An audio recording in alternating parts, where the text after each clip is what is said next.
안녕하세요. 오늘도 사연살롱을 찾아주셔서 감사합니다. 저는 10년 결혼 생활에 마침표를 찍고 지금은 홀가분하게 딸아이와 행복한 삶을 살고 있는 40대 여자입니다. 요즘 세상에 이혼은 흠이 아니라고 하지만 저는 이혼을 생각만 했을 뿐 실천하는 데는 시간이 많이 걸렸어요. 지금 생각하면 망설였던 제가 참 바보 같다는 생각도 드는데요.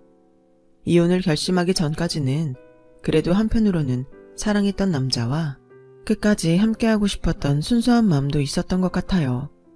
물론 지금은 우연이라도 다시 볼까? 생각만 해도 싫은 인간이 됐지만요. 저는 서울에서 나름 이름 있는 학교를 졸업했어요.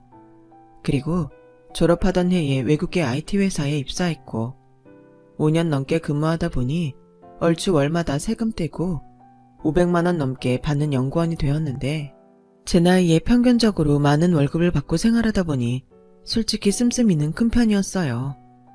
아직 철이 없기도 했고 그만큼 갖고 싶은 것도 하고 싶은 것도 많았으니까요. 그러다 대학 친구의 소개로 동갑인 남편을 만나게 됐는데요. 2번 정도 만났을 때는 싫지도 좋지도 않았는데 3번째 만남에선 남편과 있는 게 편하고 즐겁다는 생각이 들었어요. 그래서 3번째 만남 이후 남편과 저는 본격적으로 연애를 하기 시작했고 제 인생은 큰 전환점을 맞게 됐었죠. 사실 남편과 만나면서 가장 좋았던 부분은 대화가 끊이지 않고 잘 된다는 거였어요. 소위 말하는 코드가 잘 맞았죠. 남편 역시 저와 같은 IT 업계에 다니는 사람이었거든요. 저 역시 주로 남자들과 일을 하는 편이었는데 그렇게 사적인 대화가 통하는 남자는 처음이긴 했어요. 그리고 통하는 부분도 많았지만 달랐던 부분도 많았는데 2번째 만났을 때까지는 그 부분이 크게 와닿더니 막상 사귀기로 하니까 그건 또 다른 매력처럼 느껴지더군요. 콩깍지였죠. 저는 그때까지 그 콩깍지가 얼마나 무서운 건지 알지 못했어요. 그저 좋은 것만 보이고 핑크빛 미래만 보이는데 아, 이래서 사람들이 결혼을 하는구나 싶더라고요. 남편에게는 크다면 크고 작다면 작은 문제가 있었어요.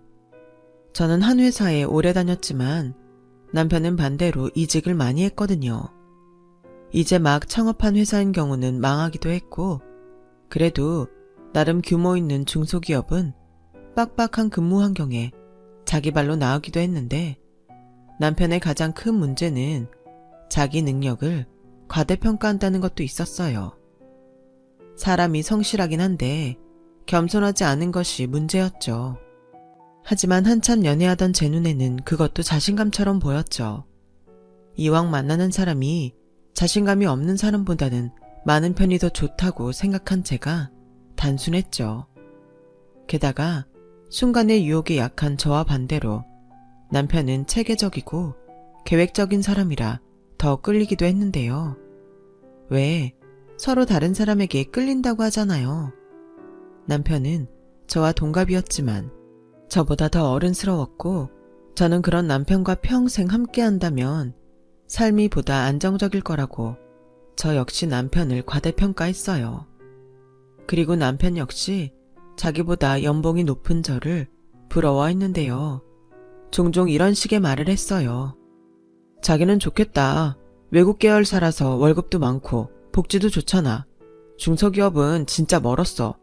요즘 워라밸 하는데 나 같은 사람은 꿈도 못 꾼다니까. 뭘 그렇게까지. 지금도 늦지 않았어. 아직 젊잖아. 그리고 능력만 좋으면 어딜 못 갈까. 자기는 성실하니까 꾸준히만 하면 분명 좋은 회사 갈 거야. 그렇지. 나도 빨리 능력 인정받아서 자기처럼 대기업 들어가고 싶다. 남편은 그렇게 월급 많고 출퇴근 시간이 자유로운 저를 참 부러워했어요. 그리고 저는 그런 남편에게 언제나 할 수 있다며 격려를 해주곤 했는데 솔직히 좋아하는 남자라 그렇게 말했지. 전문대 나와서 중소기업에서 능력 인정받아 대기업으로 넘어올 수 있는 케이스는 극히 드문 게 현실이었죠. 그리고 결혼을 생각할 즈음 저와 같은 회사에 다니는 사람들은 저를 말리기도 했는데요. 저는 상관없었어요. 남편이 돈 잘 버는 와이프 덕보겠다는 것도 아니고 저 역시 남편이 벌어다 주는 돈으로 놀고 먹을 생각도 없었으니까 결혼을 망설일 이유가 없었어요.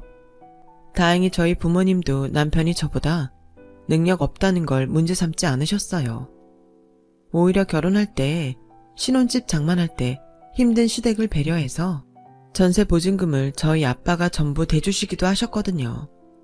그래서 남편이 그 부분을 저에게 가장 미안해했는데 어차피 전세 보증금 명의가 제 앞으로 되어 있어서 남편에게 미안할 것도 아니라고 했었네요. 하지만 남편은 저와 저희 부모님 보기가 민망했나 봐요. 그래서인지 남편은 벌이도 제가 더 많으니 경제권을 저에게 넘겼고 자기는 용돈 받아 생활한다고 하더군요. 처음엔 뭣도 모르고 좋아했지만 이게 정말 저처럼 무계획적인 사람에겐 큰 숙제였어요. 뭐 지금이야 그걸로 많이 배워서 혼자 사는 지금도 나름 돈도 모으고 잘 지내고 있지만 그때는 통장만 제가 들고 있었지 골치 아플 일이 한두 번이 아니었죠. 게다가 남편이 꼼꼼한 편이니 얼마나 간섭을 많이 하는지 결혼 초에는 더럽고 치사해서 각자 버는 거 각자 관리하자고 했는데 제가 수입이 더 많아서 그런지 그건 또 싫다고 하더라고요. 그때까지는 남편이 짠돌이 기질이 있어도 절약해서 큰일을 준비하고 대비하는 사람이라고 생각한 저는 말로는 불평불만이 많았지만 남편의 뜻을 많이 존중했는데요. 살아보니 그것도 제 착각이었어요. 남편이란 놈은 그냥 이기적이고 나쁜 놈이었거든요. 하지만 그걸 알기까지 10년이란 시간이 흘렀어요. 그리고 남편은 신혼집 장만을 저희 친정 아빠가 해줬다는 생각에 늘 집을 사는 걸 제 1의 목표로 삼았는데 그래서인지 제가 가끔 먹고 싶어서 시키는 배달 음식을 그렇게 아까워할 수가 없었어요. 자기야, 지금 배달시킨 거야? 치킨이 너무 먹고 싶어서. 자기는 회사에서 먹고 왔다며. 나 혼자 먹자고 음식 만드는 것도 싫고 그래서 시켰는데? 아, 진짜 자기는 멀었다. 내가 왜 회사에서 밥을 먹고 왔는지 알아? 우리 식비 아끼려고 그러는 건데 자기가 이렇게 치킨 시켜 먹으면 내 수고가 헛수고가 되잖아. 뭐? 고작 그 이유로 밥을 먹고 왔다고? 자기야, 난 그건 좀 아닌 것 같아. 자기나 나나 맞벌이라 같이 편하게 밥 먹을 수 있는 시간은 저녁뿐인데 꼭 그렇게까지 해야겠어? 그리고 내가 시키면 뭘 얼마나 자주 시킨다고 그래. 나도 버는데 먹고 싶은 것도 못 먹어? 고작이라니. 난 세상에서 먹는 데 들어가는 돈이 제일 아깝더라. 우리 하루라도 더 빨리 집 사려면 이 정도는 노력해야지. 그리고 말이 나와서 하는 말인데 자기 가끔 친구들 만나서 놀다 오잖아. 그것도 나는 낭비라고 생각해. 공원 같은 데서 이야기하면 될 것을 커피에 케이크에 거기에 아쉽다고 술까지 마시러 가면 아우 그게 다 얼마냐? 정말 이럴 거야? 난 자기 뜻도 존중하지만 그렇게 허리띠 졸라매고 살고 싶지 않아. 내가 돈을 왜 버는데 맛있는 거 먹고 자기랑 또 내가 행복하려고 버는 거잖아. 우리가 적금을 안 붓고 있는 것도 아니고. 그야 그렇지만 따지고 보면 자기나 나나 벌 수 있는 시간이 그렇게 길지도 않아. 노후를 대비해야지. 우리 아이도 낳을 거잖아. 요즘 애 하나 키우는데 돈이 얼마나 드는 줄 알아? 몰라. 그리고 난 자기가 이 정도로 돈돈거리는 사람인지 몰랐어. 우리 신혼인데 꼭 이렇게 궁색을 떨면서 살아야 해? 저는 점점 불만이 많아졌어요. 그리고 주말에 남편과 같이 밥을 먹을 때 제가 이것저것 먹고 싶어서 음식을 다양하게 하면 메인 반찬 하나 있으면 밑반찬은 김치면 된다며 쓸데없이 식재료를 사지 말라고 하는데 남편이 하도 그러니까 저도 한계를 느꼈죠. 사실 제 월급 500에 남편 월급 300인데 그렇게까지 아낄 필요는 없잖아요. 물론 아직 집이 없는 저희 부부였기에 돈 모아서 좋은 집 사는 게 중요하긴 하지만 1년 2년 참는다고 가능한 일도 아니고 또 남편이 총각 때 100만원씩 모으고 있었는데 제가 200만원 보태서 무려 300만원씩 10년 만기 적금을 붓고 있는 게 있었기에 저는 남편의 태도가 지나치다고 생각했어요.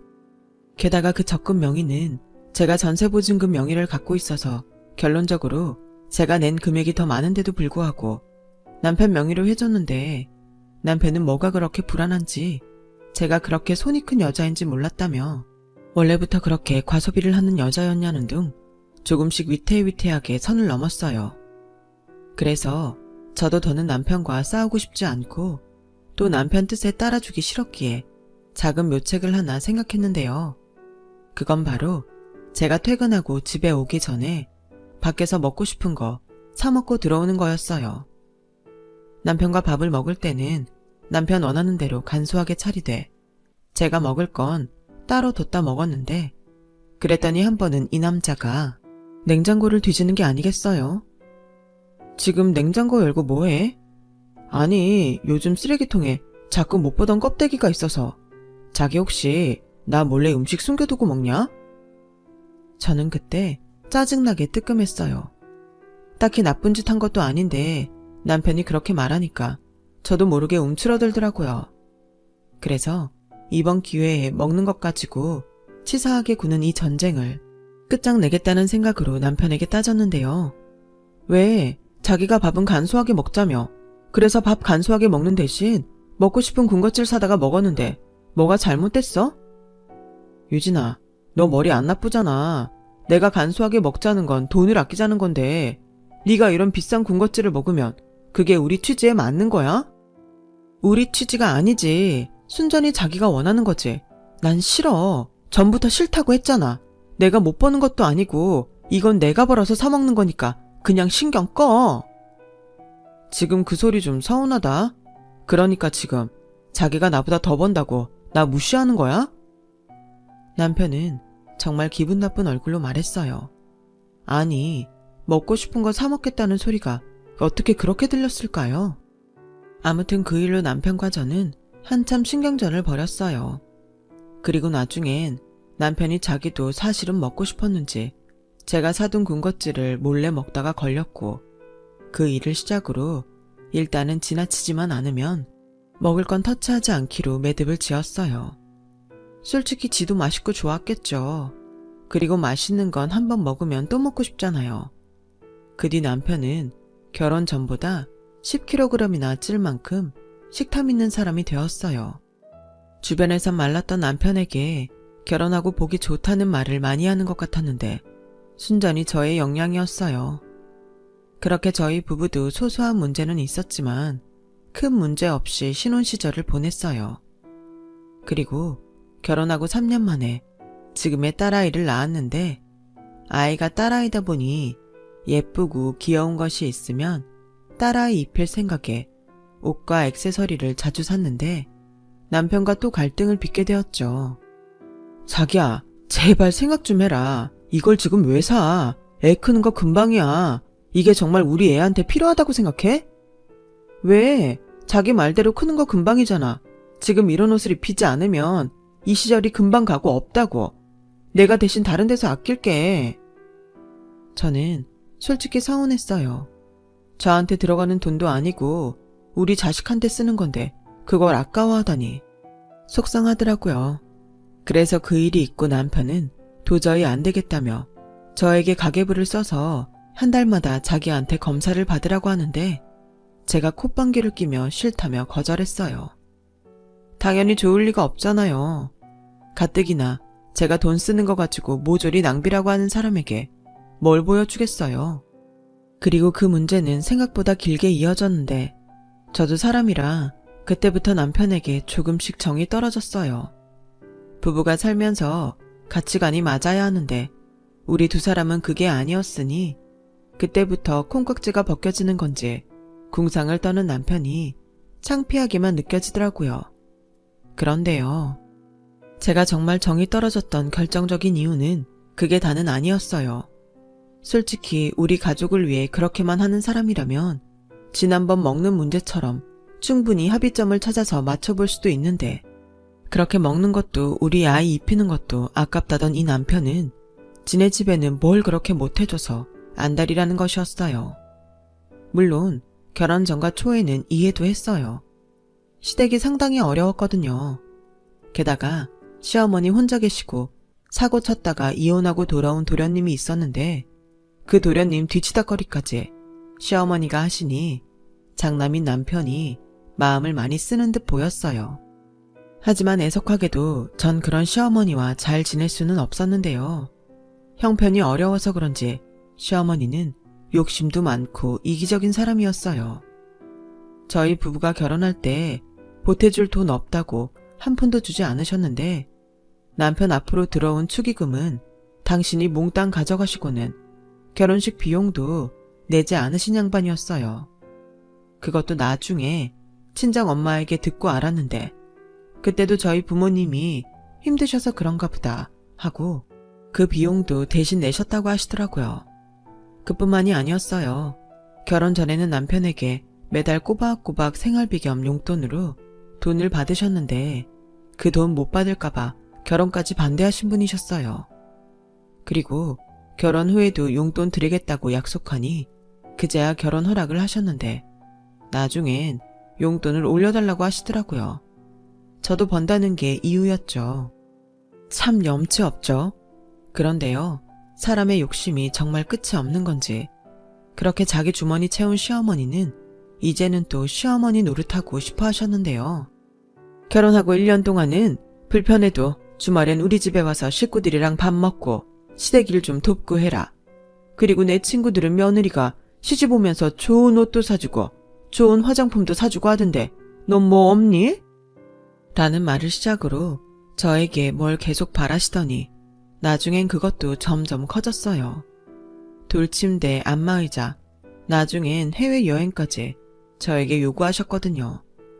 당연히 저는 이건 아니다 싶어 짠돌이 남편 팔아서 그것까지는 하지 않았어요.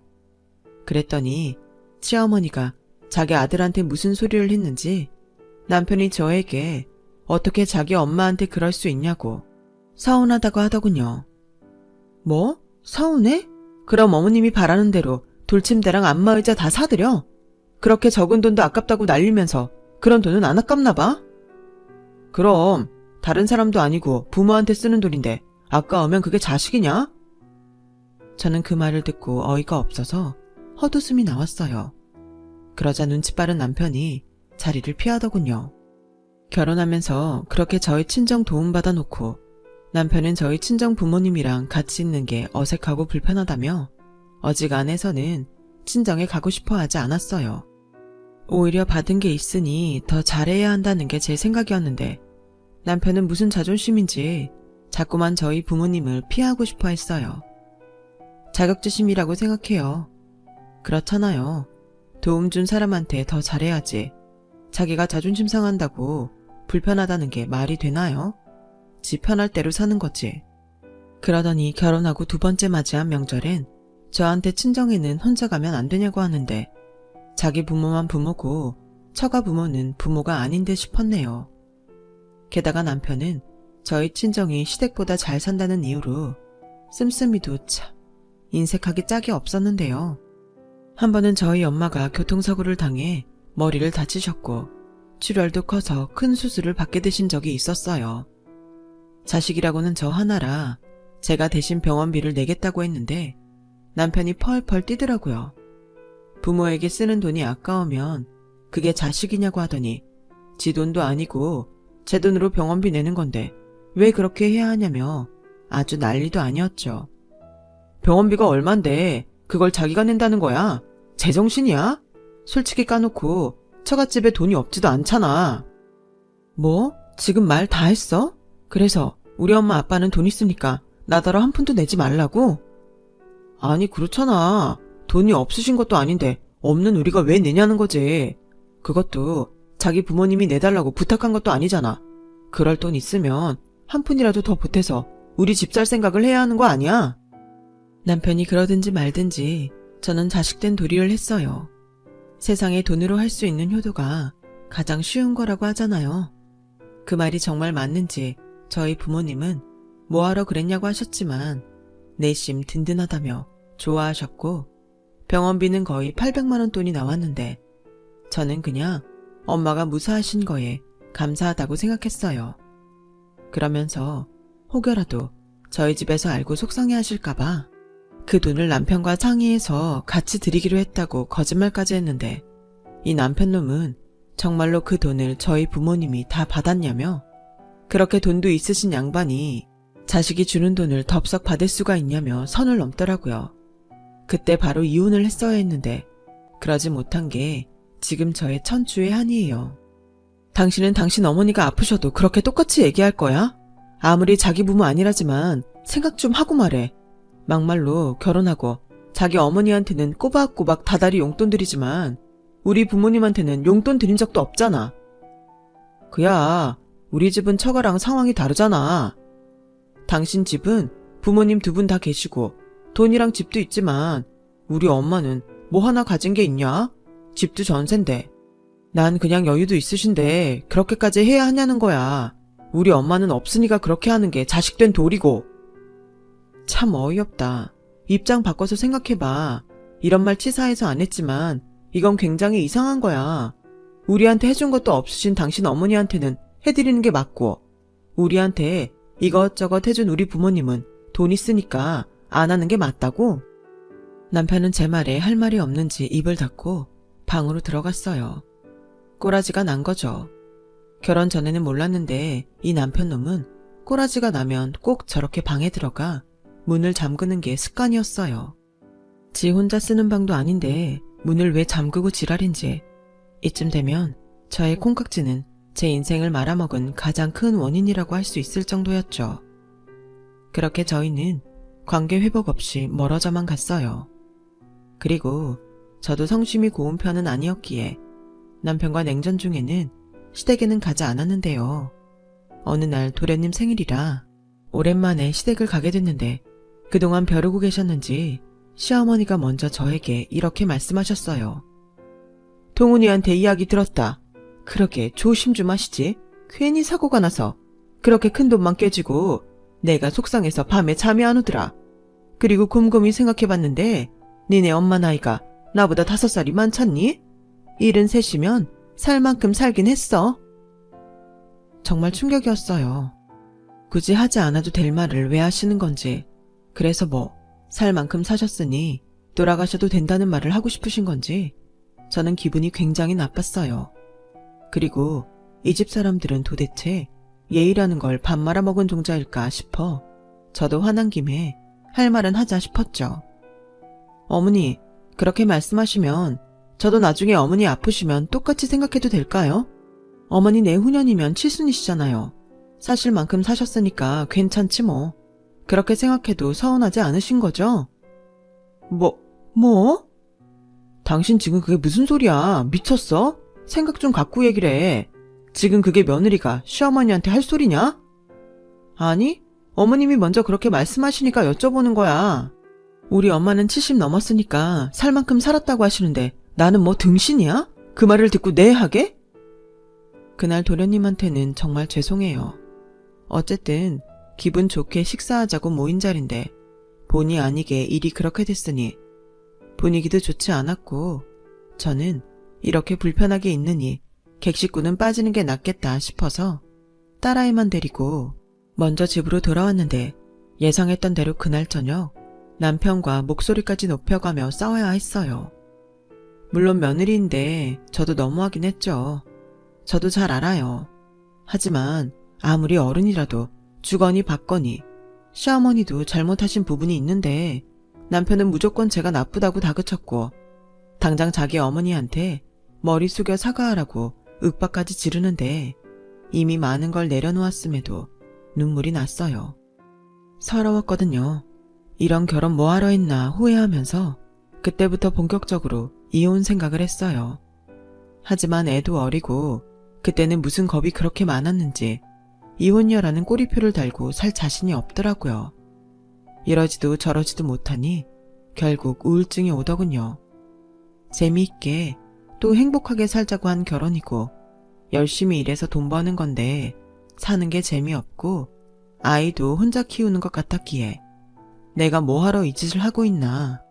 삶의 의욕이 점점 사라졌어요. 상태는 점점 나빠져 만사가 귀찮았고 조그만 일에도 화가 났어요.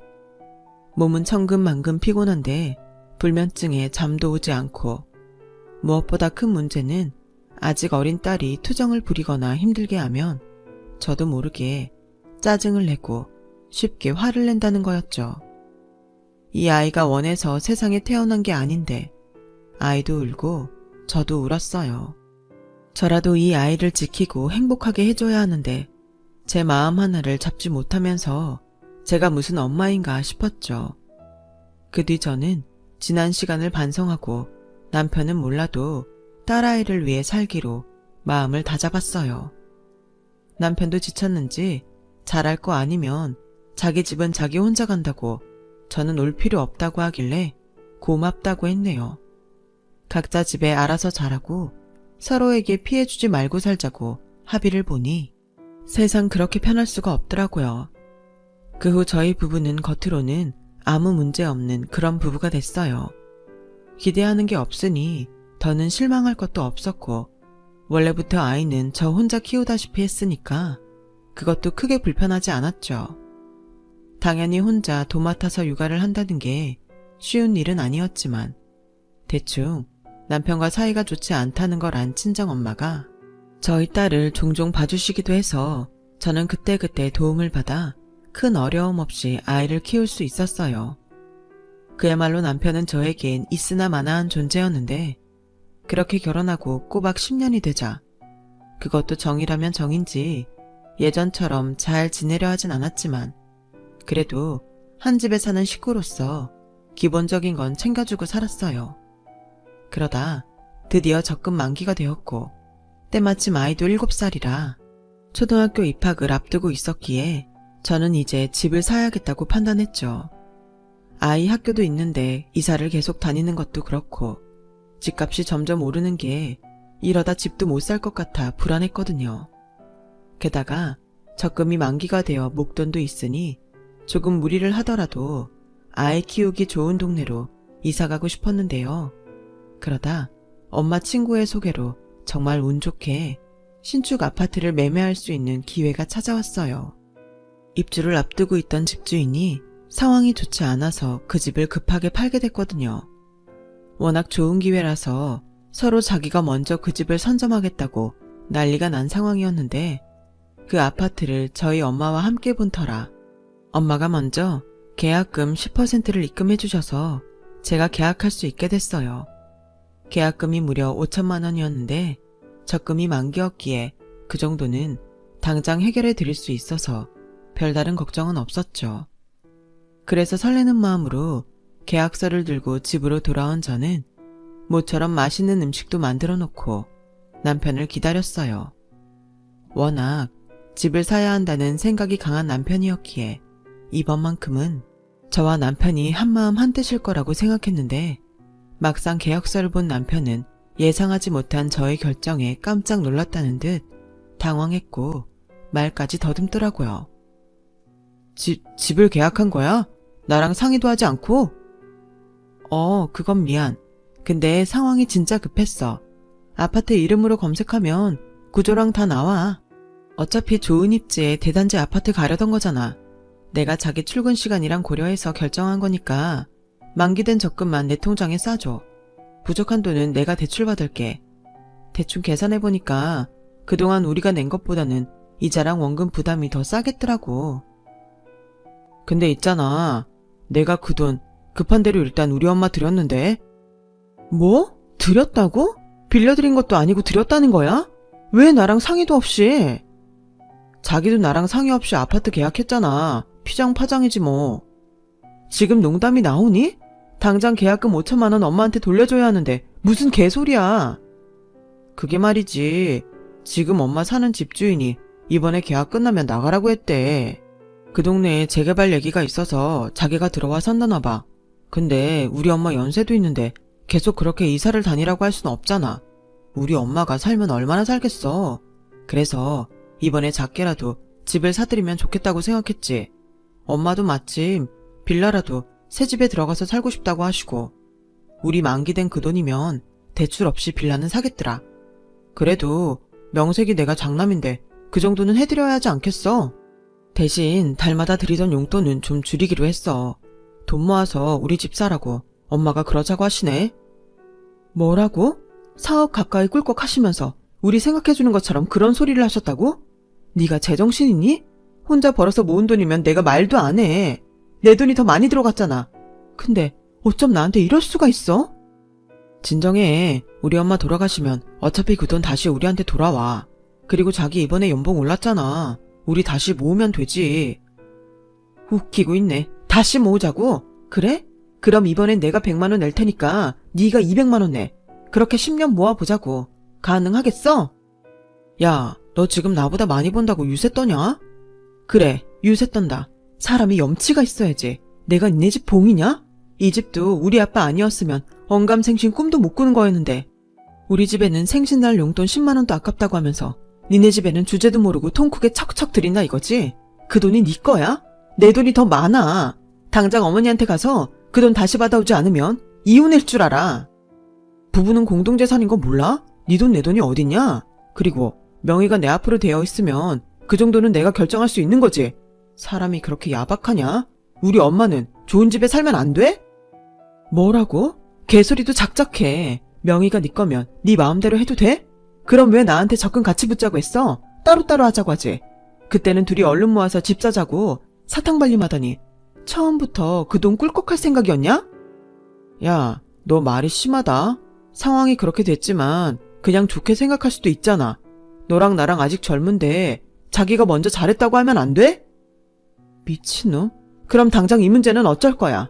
우리 엄마 돈도 돌려드려야 하고 이 아파트 계약금은 또 어쩔 건데? 잔금 못 치르면 계약금도 다 날릴 텐데. 아, 몰라. 그건 나랑 상의 없이 자기 혼자 저지른 일이잖아. 장인어른한테 부탁하든지 아니면 나머지 돈은 대출 받아. 난 똑같이 100만 원은 낼 수 있으니까. 야, 관도 네가 못 받아오면 내가 해. 명의가 네 거라 상관없다고? 과연 그럴까? 네가 말한 대로 공동재산인데 내 지분이 없을 것 같아? 지금 당장 그 돈 가져오지 않으면 이혼 소송 걸 테니까 그런 줄 알아. 남편은 제 말에 또 아무 말도 하지 않고 방으로 들어갔어요. 마음 같아서는 잠근 그 방문 망치로 찍어버리고 싶었지만 전세라 참았네요. 그리고 저는 밤을 꼴딱 새고 회사는 월차를 낸 뒤에 당장 시어머니한테 갔어요. 무슨 수를 써서라도 그 돈을 돌려받아야 한다는 생각밖에 없었거든요. 그러자 남편에게 이미 연락을 받았는지 시어머니는 집에 있지 않으셨어요.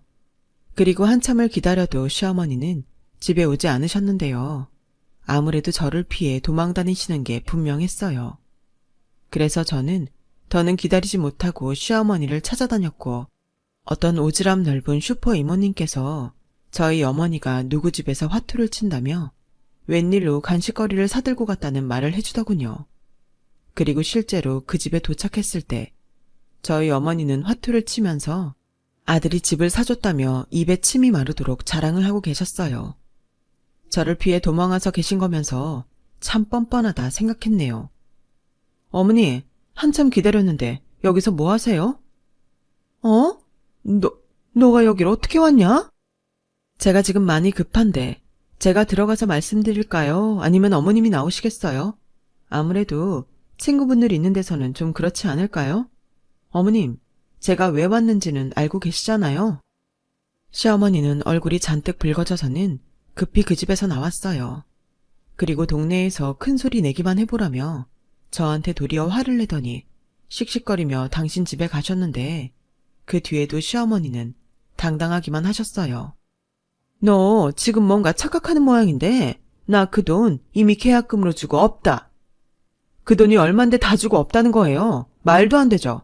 그 돈 어머님 아들 돈은 얼마 안 돼요. 제 돈이 거의 다라고요. 어머, 나더러 지금 그 말을 믿으라고? 내 아들은 그런 말 안 했다. 지가 힘들게 모은 돈이라고 했지. 너랑 같이 모았다고는 안 했어. 그리고 네가 벌어봤자 얼마나 번다고 그 큰 돈을 같이 모았다는 거야. 웃기고 있네. 내 아들이 줬으면 이젠 내 돈이다 이거야. 저는 그때 왜 다른 사람을 해야 하는지 그 심정이 이해가 갔어요. 이렇게 사람 열받게 하는데 미치지 않고서야 제정신일 수가 없겠더라고요. 너무 화가 나고 억울해서 동네가 떠나라고 악을 쓰며 소리쳤어요. 그러자 당황한 시어머니가 저에게 역정을 내시는데 더는 참을 수 없었어요. 사람이 마음보를 착하게 먹어야지. 난 너 처음부터 마음에 안 들었다. 착하지도 않고 내 아들 기죽이게 생겨서 별로였다고. 그때 내 안목이 딱 맞았지. 괜히 결혼을 시켜서 이 꼴을 보고 너 그만 안 해. 소리 지를 거면 네 집에 가서 질러. 진짜 당신처럼 뻔뻔한 사람은 보다 처음 봐요. 좋아요. 엄마나 아들이나 똑같은 그 도둑심보 내가 제대로 고쳐줄 테니까.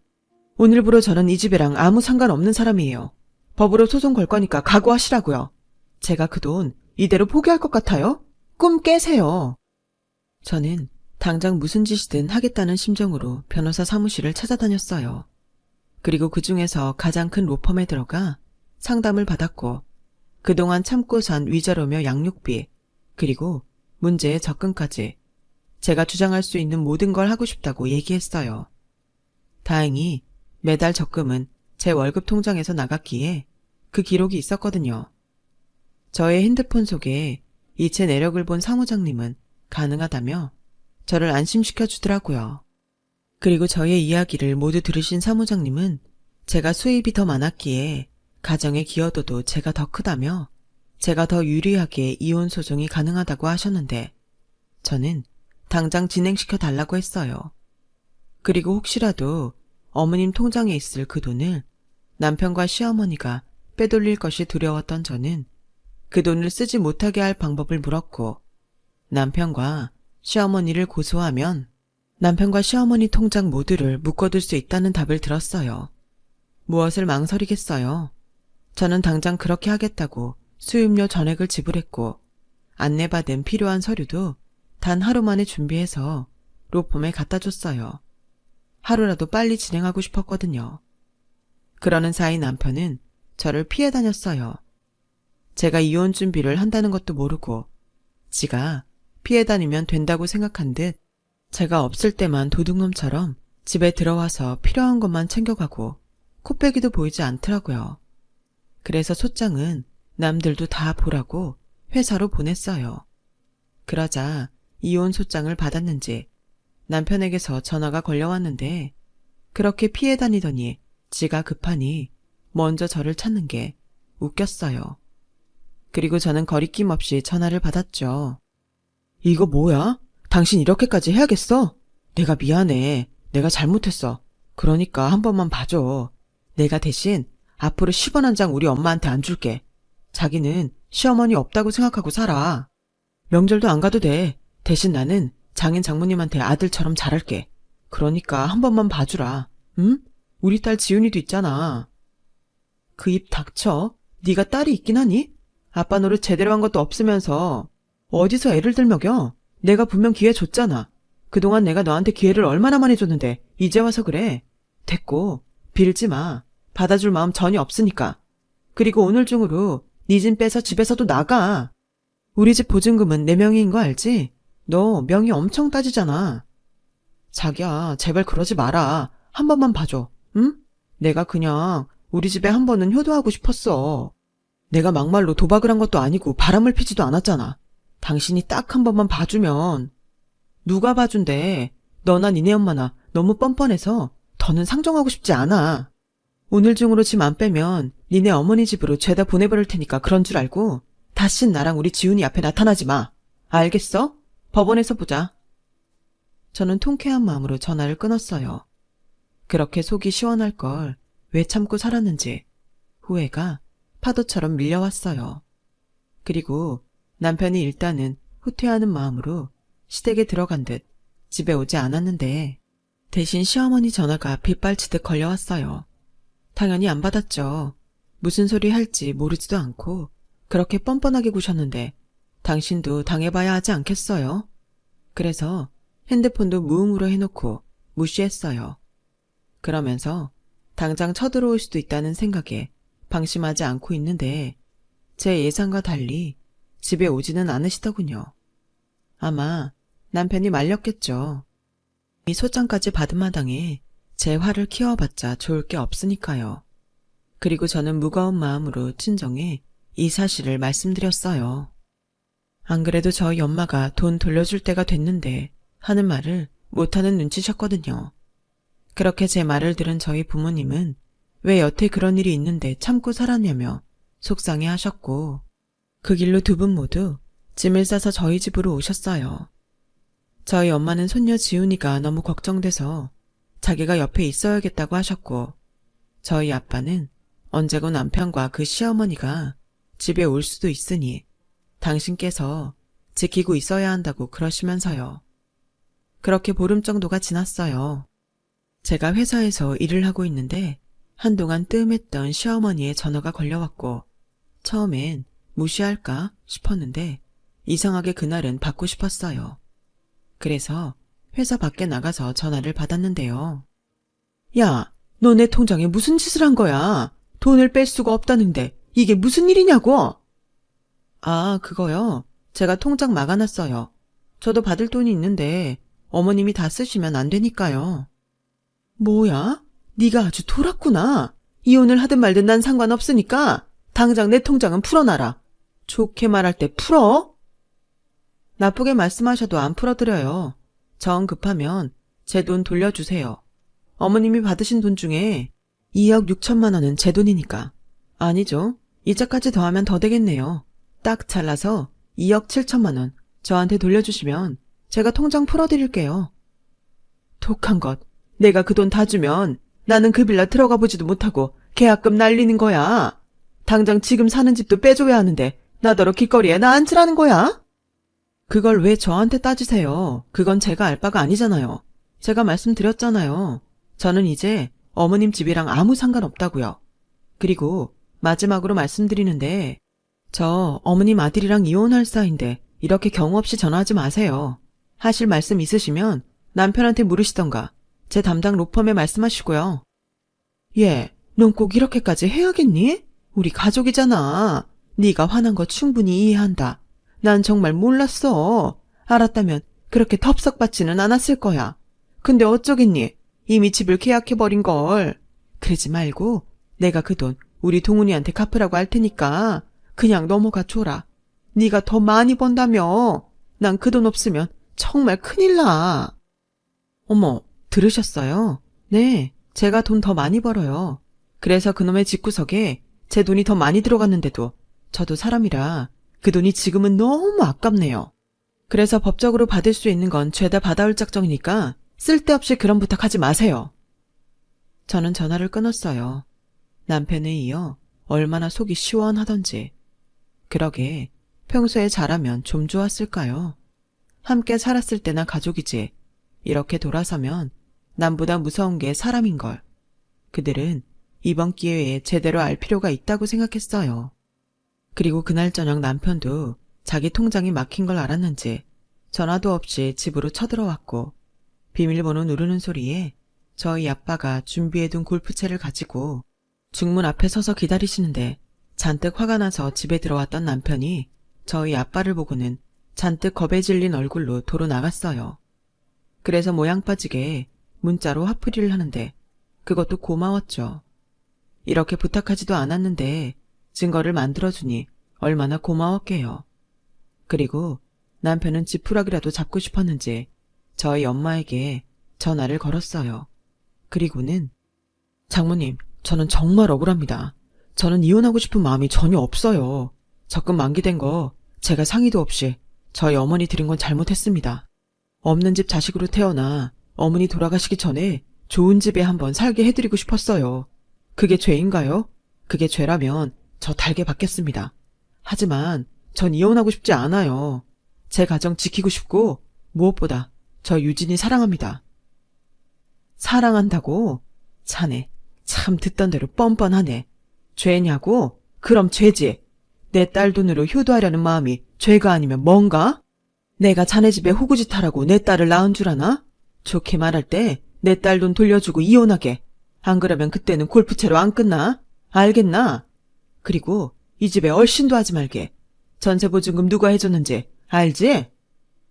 남편은 그 뒤로 쫄았는지 연락도 없었고 집에 찾아오지도 못했어요. 그리고 지도 제대로 싸우겠다며 변호사를 선임한 것 같은데 소송은 저에게 아주 유리하게 흘렀어요. 뭐 하나 남편이 주장하는 게 말이 안 됐으니까요. 저에겐 증거가 차고 넘쳤고 변호사님도 준비를 어찌나 잘해 오셨는지 제 속이 뻥 하고 뚫리는 것 같더라고요. 결국 저는 모든 소송에서 승소했어요. 양육비도 매달 받는 건 불안해서 일시급으로 받는 걸로 끝났고 친권을 포함한 그 문제의 적금도 제 돈을 다 돌려받을 수 있었어요. 그리고 살던 전세 보증금도 저희 부모님이 전적으로 내주셨기에 재산 분할할 것도 없었는데요. 그동안 제가 받은 정신적인 피해와 기여도가 높아 남편에게 3천만 원 위자료를 받을 수 있게 판결이 났어요. 그러자 남편은 억울하다고 항소를 한다고 했던 것 같은데 워낙 명백하게 나온 증거들 때문에 항소도 못하는 것 같더라고요. 말은 하지 않았지만 그동안 제가 번 돈이 다 지 돈이라고 생각했을 텐데 소송이 그렇게 끝나니 억울했겠죠. 부부야, 이혼하지 않았을 때나 함께하는 거지. 이혼하면 남인걸. 남편 놈은 그제야 느꼈을 겁니다. 그 뒤 저는 승소한 걸 토대로 은행을 통해 시어머님 계좌에서 제 돈을 모두 돌려받았어요. 그리고 그 사실에 충격을 받으셨는지 시어머니는 알아눕게 되신 것 같은데 남편 놈을 소개한 친구가 그 사실을 저에게 확인하려 연락했길래 아주 상세하게 있었던 일 모두 이야기해 주었어요. 이왕 퍼지는 소문 제대로 나라고요. 그랬더니 제 말을 모두 들은 친구는 그런 놈을 소개한 자기가 더 미안하다고 사과를 했는데 그게 어떻게 친구 탓이겠어요. 제가 선택한 제 탓이죠. 그런 걸 미리 다 알 수 있다면 대한민국에 이혼할 부부가 어딨겠어요. 그래서 그 친구에겐 괜찮다고 이야기했어요. 그리고 이혼도 잘 마무리됐기에 더는 그쪽 일에 신경 쓰지 않고 살기로 했고 저는 저대로 먼저 계약한 아파트에 딸과 이사를 했죠. 처음 가져보는 내 집에 정말 만감이 교차했어요. 딸에겐 늘 미안한 마음뿐이었어요. 아빠의 빈자리도 미안하고 어릴 때 지 아빠랑 싸우는 모습을 너무 많이 보여준 것 같아 그것도 늘 미안했죠. 그래서 지금부터는 딸아이를 위해 사는 엄마가 되자 결심했어요. 제 인생도 중요하지만 제 딸 인생은 더 중요하니까요. 그리고 딸이 원하면 아빠도 만나게 해주려 생각하고 있어요.